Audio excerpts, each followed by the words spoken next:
And right there, he decided, I'm going to be that one guy.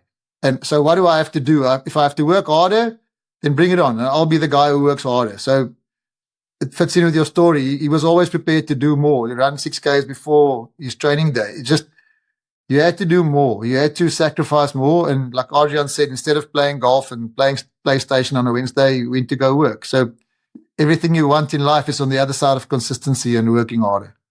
And I think that's one of the main things for me on working with you, Stefan, and getting fit, that consistency and the compounding effect that happens. I was traveling for the 3 weeks and didn't get much exercise in. And now I realize the pain the last week coming back, of starting up again. So that consistency is key.